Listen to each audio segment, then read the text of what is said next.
Let me tell you a story of Buddha. Once, a demigod came to challenge Buddha. He told Buddha to hide. He told Buddha that if he was able to find him, he would win.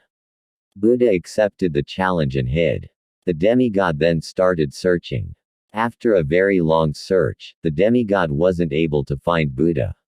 He gave up, was defeated. It appeared as if Buddha had gone out of existence.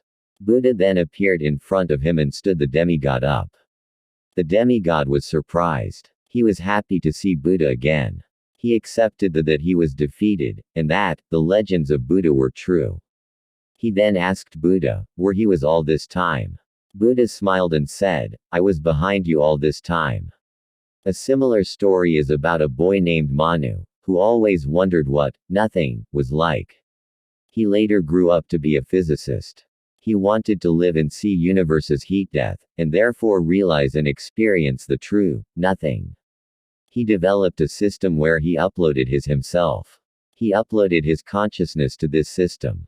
Manu was now a robot. He was ready to perform this experiment, and perform this experience. He knew he was gonna die along with his universe. But he hoped he would get a glimpse of that fine edge, of that fine line or border separating everything from nothing, life from death. This experience would be like a near-death experience. We cannot experience death, as death by its very definition, a non-experience. Manu then put his consciousness to sleep. He had programmed the system to wake him up a while near heat death, at the brink of very existence. Then the time came, when he was woken up by the system, his consciousness revived. Everything had been devoured by entropy. But he couldn't realize nothing. He felt disappointed as he was near death. He didn't achieve his goal. Apparently, he wanted to achieve nothing, and he thought he failed. There was still something left, that he couldn't get rid of. He hadn't gotten rid of that something. He then realized that that something was he himself.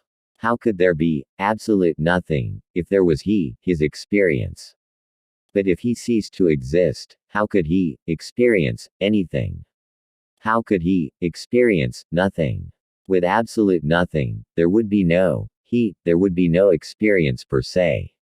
There would be no to experience nothing in the first place. There would be no experience to experience nothing in the first place. The absolute nothing wouldn't and cannot be there, not for him, and not for any observer. This is by the very definition of absolute nothing. But even this doesn't exist. Even the definition or statement that it doesn't exist.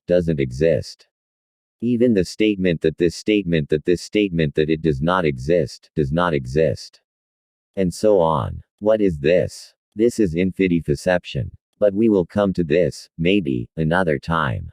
Absolute nothing cannot even be for absolute nothing. The being of nothing is non-existent. The non-existence of nothing or absolute nothing is true for any observer, it is true for even nothing. So for Manu to experience nothing, he should go out of existence, or experience. But then, there would be no experience to experience nothing in the first place. This is why nothing cannot exist for any observer or experiencer, because the observer or experiencer is something, because the observation or experience is something.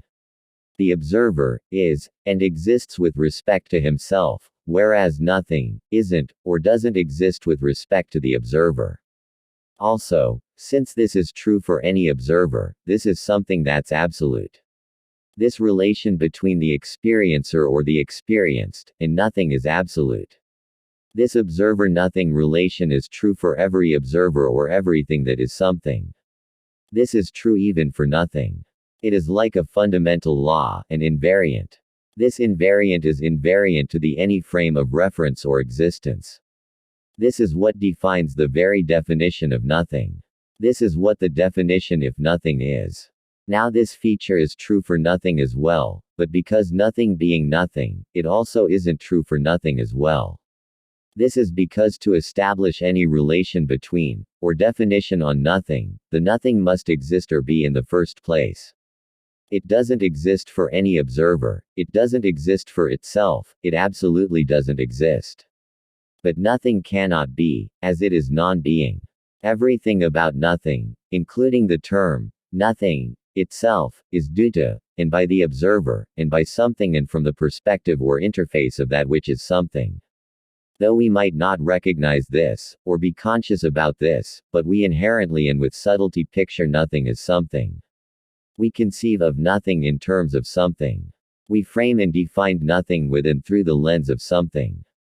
And this is obvious and natural, as our lens is us. Our lens is something. Our consciousness is that lens, it is that interface through which the picture of nothing, like everything, comes to us. To get rid of that interface or lens is to get rid of our consciousness. It is to get rid of ourselves. It is to become not, what we refer to as, I. But, how can one not be one? It cannot, by the very definition. It cannot be something that it's not, as by the very definition, the not of it is the not, or negation or complement of it. Now, let's think about nothing not existing for nothing. Is it true, or can it be the case that nothing does not exist for nothing? But, it exists for nothing, isn't that right? This is because nothing does not exist for something or anything, as discussed earlier. So then, it must exist for nothing. So it must exist for itself. As is the case for something, anything exists for itself. Everything exists for themselves or itself. Every observer or experiencer exists for or with respect that observer itself. This is because it is, therefore it exists, and it exists, therefore it is. This is because existing with respect to itself is existing with respect to existence. And how can existence not exist with respect to itself? How can existence not exist? So, one does exist with respect to itself. In that sense of consciousness, everything is conscious about itself, is conscious of its existence. That is, existence is conscious of itself, is conscious of its existence. But, though one exists with respect to itself, it may not necessarily be the case that the knowledge or information about its existence exists, unless that information identifies with itself or as itself. Though one exists with respect to itself, it may not necessarily be the case that the information about its existence, independent of that self, exists. But anyway, this is also a universal truth or law, that something and or anything exists for itself. This is true for every observer. So, nothing does exist for no observer, or for not a thing. In other words, nothing does not exist for, or with respect to, any observer. So nothing does not exist. To say nothing exists, is to say there is nothing, not a thing, that exists. To say so is to say that there is nothing that exists with respect to the observer. But, that is not true. Observer exists with respect to that observer, with respect to itself. So, nothing does exist for or with respect to nothing. So, there is nothing, in the universe or whole of existence, that exists with respect to nothing, aka not a thing. This is true, because thing exists with respect to itself. So, there is not a thing that exists with respect to not a thing. There is not a thing that requires, not a thing, to exist. It requires itself. That is to say, it requires itself, or its respect, to exist with respect to itself at the very least. There is not a thing that requires no reference to exist. It requires, at the very least, its own reference to exist. In other words, it cannot exist, with respect to itself, without itself. It cannot exist, with respect to any self, without existing with respect to itself in the first place. Put simply, it cannot exist without itself, it cannot exist without it existing. Existence cannot be non-existence, by the very definition. They're the not of each other. So, because it is the case that any thing requires itself to exist and exists with respect to itself, not a thing exists with respect to not a thing. Nothing exists with respect to nothing. So does this universal rule that a thing or anything or any observer does exist with respect to itself, does apply to nothing as well? If one conceives, though not consciously, of nothing as a thing in itself, then yes, it applies. This is because nothing is counted as a thing then. It is an element of the set of things, set of everything. So, it must, in that case, apply to nothing as well as this rule applies to things. But if one, instead of looking at nothing as thing in itself and as something external, realize nothing is not a thing, then no. This is because, since nothing is not a thing, to say this rule applies to not a thing, is to say that this rule for things is not followed by anything. So, that would mean anything does not follow this rule. This would mean that a thing or observer does not require itself to exist. Therefore, while we are referring to nothing as not a thing in applying the rule and saying that nothing exists for or with respect to nothing, we have to refer to nothing as an element of set of things while we ask whether the rule applies to nothing as well. So, we are forced to see nothing as a thing. But, and again, also it's not a thing. This is like seeing or experiencing the projection of something external to the sphere onto the sphere's boundary surface. Here their sphere is the sphere of space of everything, call that space our universe or consciousness. That something external to the sphere is nothing. That is, it's not something. The projection here of nothing onto the sphere of this space of everything is something. The projection here of not a thing onto the sphere of this space of everything is something. So, we cannot get rid of something, obviously, as we view even nothing, and as we observe even not a thing. But also, because nothing is nothing, aka not a thing, and because nothing exists for nothing, it does not exist for anything.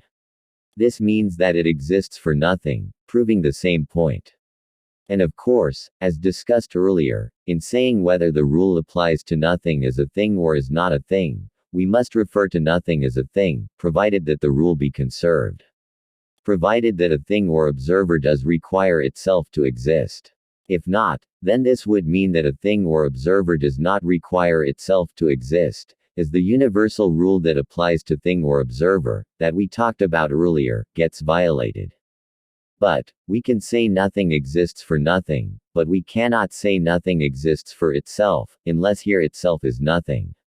So, in the statement that nothing exists for itself, if nothing is understood as not a thing as opposed to a thing, then the term itself cannot be referred to as a thing. The term itself must also be referred to as nothing, and not a thing. Again, recall the statement that nothing exists for nothing. As concluded earlier, this statement is true provided that thing exists for itself, or provided that observer exists for itself. This statement can be rewritten as, nothing exists for not a thing, or as, nothing does not exist for anything, or as, nothing doesn't exist. So, to say nothing exists for nothing, is to say nothing doesn't exist. Now, if we conceive of nothing as a thing, or state of being, rather than not a thing, even then this statement that states, nothing exists for nothing, is valid, provided that the universal rule that a thing exists for that thing itself holds. Now, nothing is not a thing, and nothing is not a thing, that is nothing is not a thing and nothing is a thing, are the not statements of each other. Isn't that correct? If nothing is not a thing, then nothing is not a thing, and if nothing is a thing, then nothing is not a thing. But the statement that states, nothing exists for nothing, holds true in both cases or definitions of nothing that does not agree with each other and are literally the not statements of each other.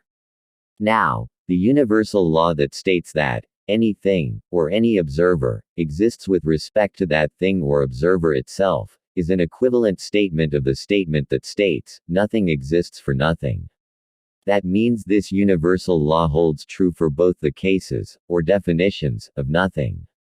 For this law, at least, it does not matter whether nothing is considered as a thing, or as not a thing.